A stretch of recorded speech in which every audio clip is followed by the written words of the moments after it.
dreams of music and makeup. It's me, Jacqueline. Glad to have you here. If this is your first time, welcome here. Sorry that this is kind of a startling person to meet for the first time, so we'll work on that. I have just washed my hair, so for me it's a little easier to keep it out of my face while I do makeup for you guys.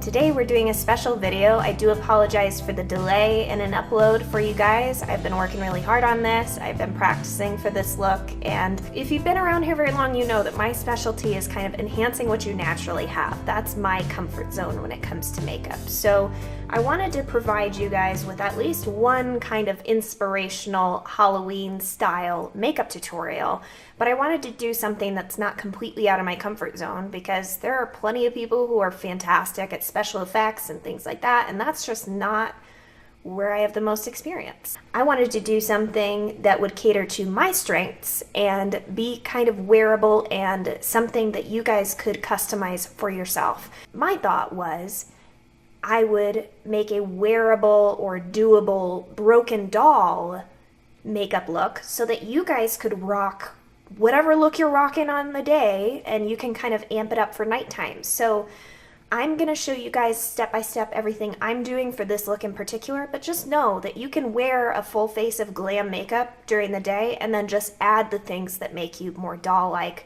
for a party later on. That was another reason why I wanted to make this a little bit more of a wearable costume, because then maybe you don't have the kind of job where you can wear a costume to work. I haven't always had those jobs, so I wanted to keep everybody in mind and try to do something that everyone might be able to take a little something from. So I hope you guys enjoy.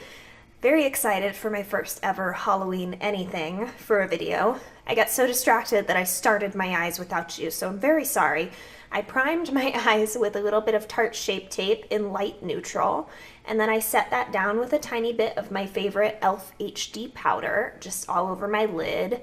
I started applying my transition shade with this Wet n Wild fluffy brush, just like usual. I was using Makeup Geek Frappe, so that's what you see.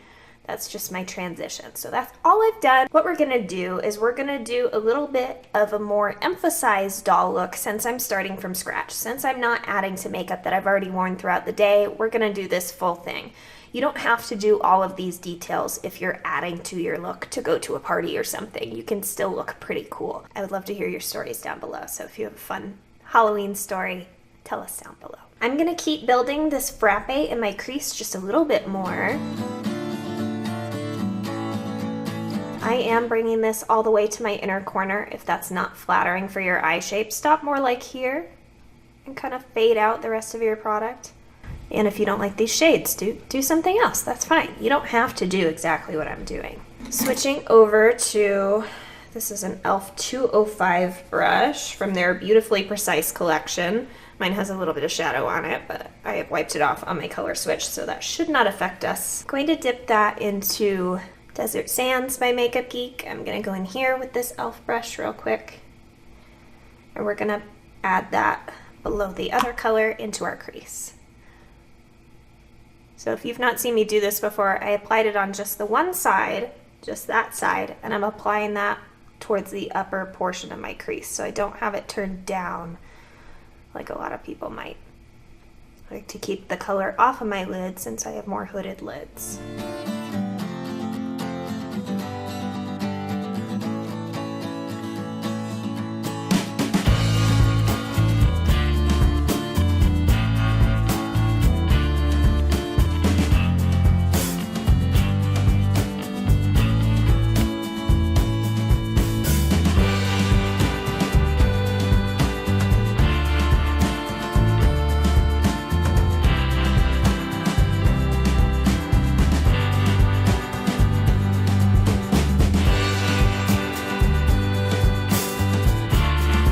No additional product, I'm going to reach back to that last fluffy crease brush we were using and just blend those together.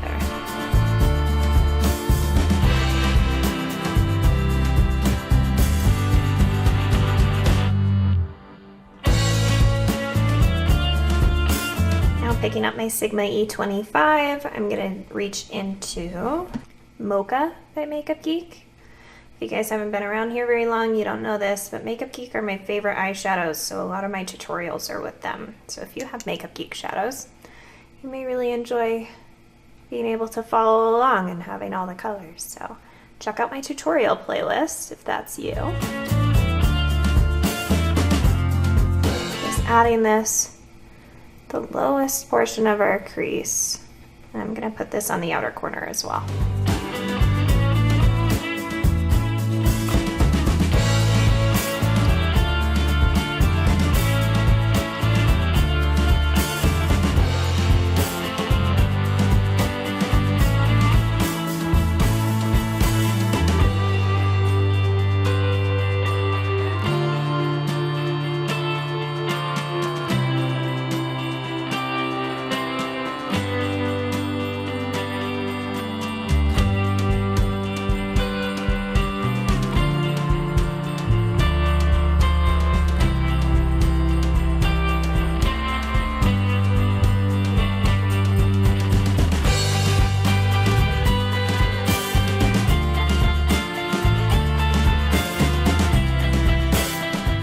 Do an interesting eye technique to try to make us look more doll-like that I haven't done on this channel before, so stay tuned for that if that's what you're here for.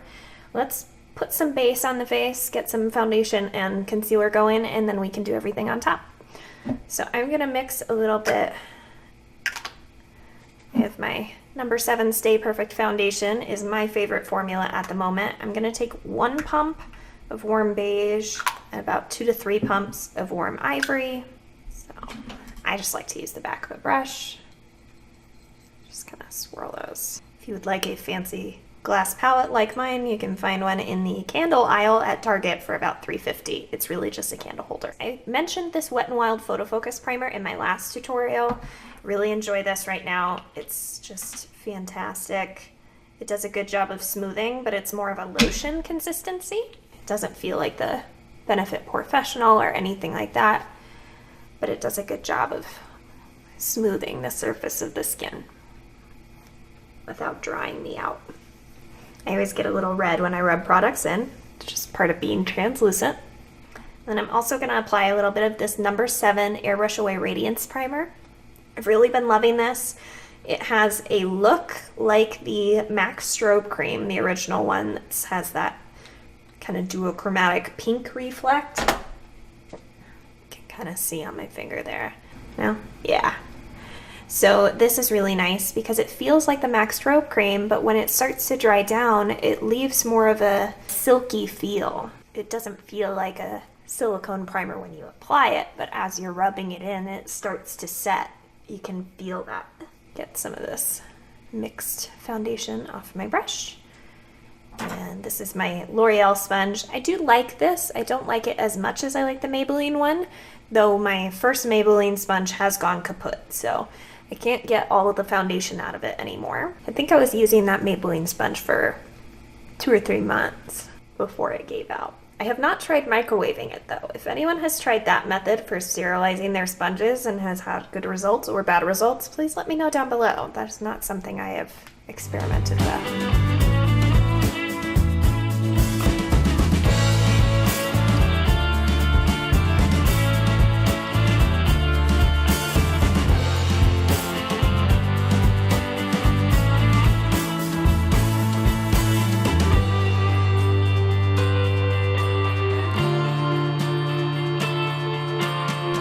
Apply a little bit of my Tarte Shape Tape in light neutral. And I'm going to do this to highlight as well, as if we were highlight and contouring with concealer. I'm not going to contour so much with concealer. I'll do that with powder products. Contouring also has a way of giving you a more doll-like appearance, so that's why I'm doing this.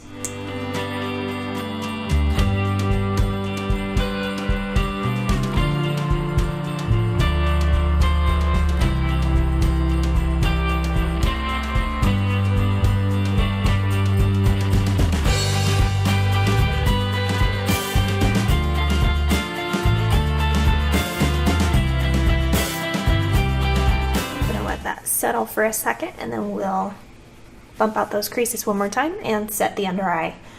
I'm going to pick up more of Desert Sands on this e.l.f. brush and put more of that in the crease.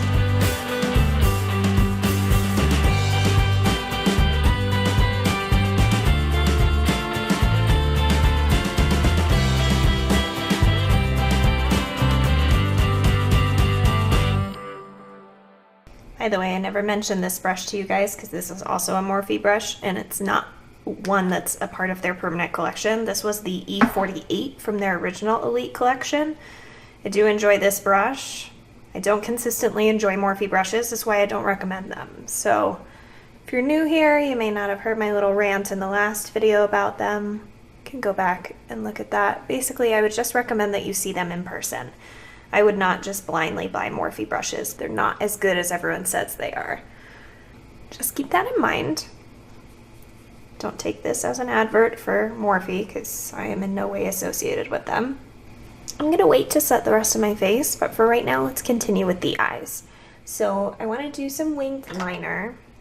I also want to do a line underneath the eye. For this, I'm going to use my Inglot gel liner. This is a fairly inexpensive product. This stuff locks in place and doesn't go anywhere. For me, I find it really hard to find a black gel liner that doesn't transfer up onto my lid on my hooded eyes and that doesn't just kind of melt and morph throughout the day. I enjoy the Black Tracks liner from MAC. That's the fluid line liner. I think that's what it's called. That formula is really good on me, and this one is. If you know of other formulas that are similar, please write them in the comments down below. I personally do not care for either the Maybelline or the L'Oreal gel liners. I have not tried other ones, as far as I know. I'm going to be using my Royal and Langnickel 8-inch paintbrush. I've used this in another video. This is truly from a craft store. It's not a part of Royal and Langnickel's makeup brush line, so we're gonna move on and do the lower part of the lash line.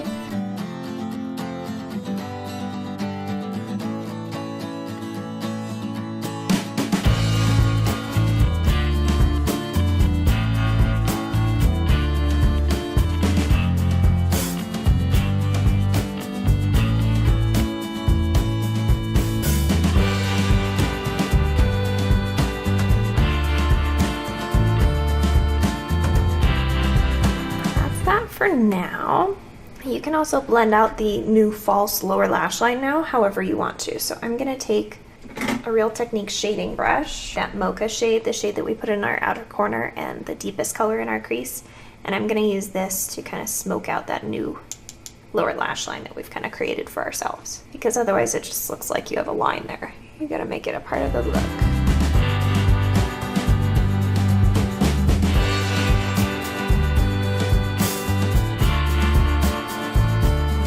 In and put a little bit of this Rimmel Exaggerate waterproof eye definer in the shade In the Nude on my lower waterline. And I'm going to add this as close to the lower lash line as I can between the black liner and our lashes.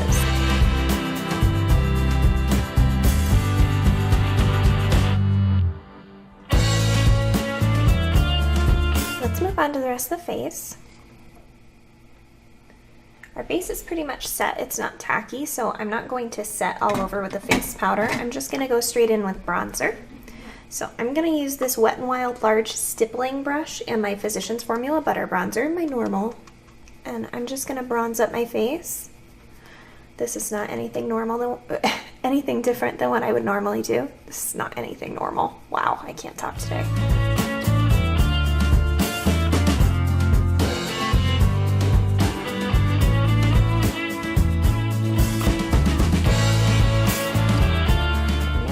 Contour a little bit.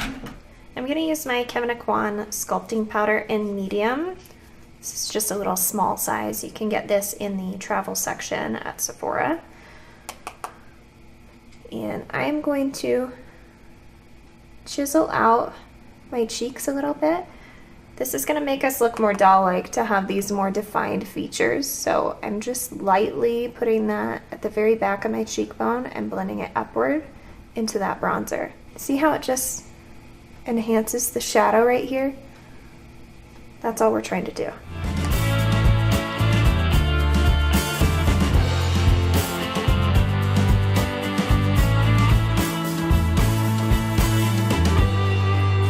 If you guys haven't seen my contouring video, I'll link that for you guys. I go a lot more in depth in that than I can go for you right now.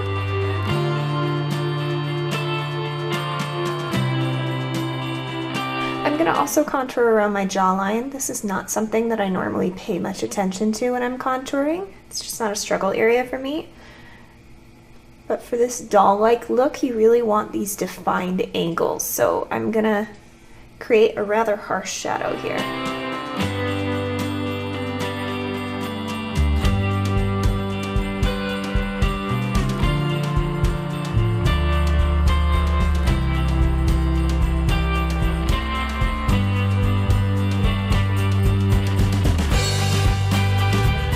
Contour my nose using a mix of the bronzer and the contour shades that we used, just so it's a little bit more subtle.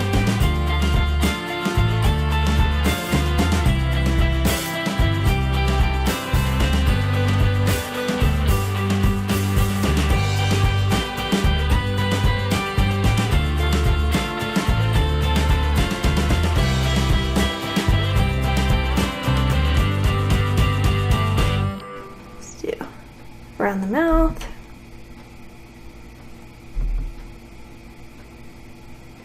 For my highlight today, I'm going to mix a couple of shades, both Champagne Pop and Prosecco Pop, to put on my cheekbones and the rest of the face.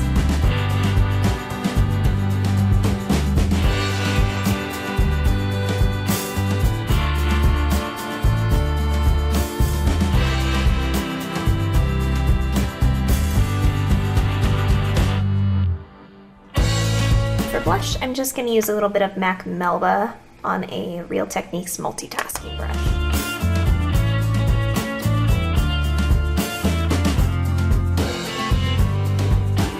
I'm going to go ahead and do my brows off camera real quick since I'm not going to be doing anything different than normal, and then I will check back in with you guys in just a second. Now gets to be the fun part. So now is when we start to do the broken things, which can get out that black gel liner again, and whatever your smallest brush is, I would recommend.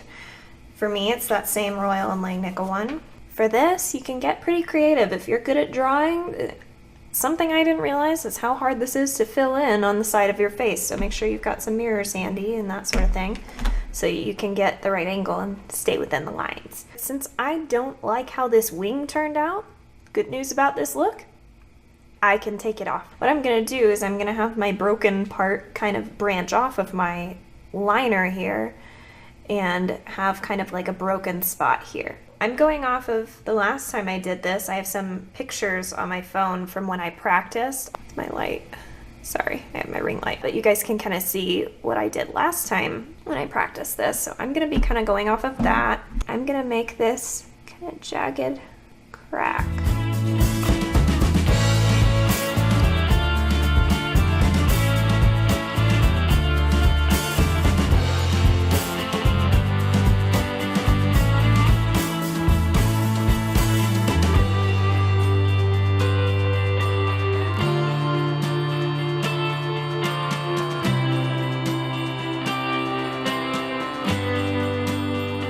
Something I've also noticed is if you've not removed your peach fuzz, you definitely want to go down when you're creating your lines.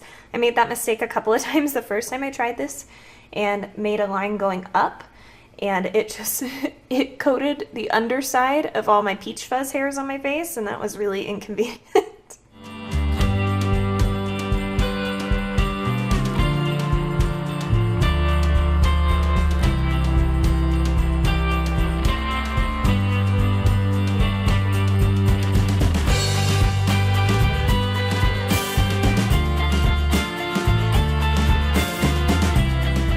Guys are doing this, get creative. Like, get creative with your shapes, get creative with, you know, if you think they got hit like by something specific, you know, that could be, you could create like a really cool story for whatever kind of character you create, you know. I just think that's so fun. Sorry, I keep moving, I need to hold my mirror.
closest one that I like to do one right here on the collarbone, because then it just continues the costume more than just your face. And I think when you're doing a makeup costume, that's really important.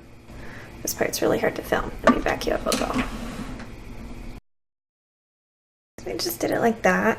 I'm gonna fill it in.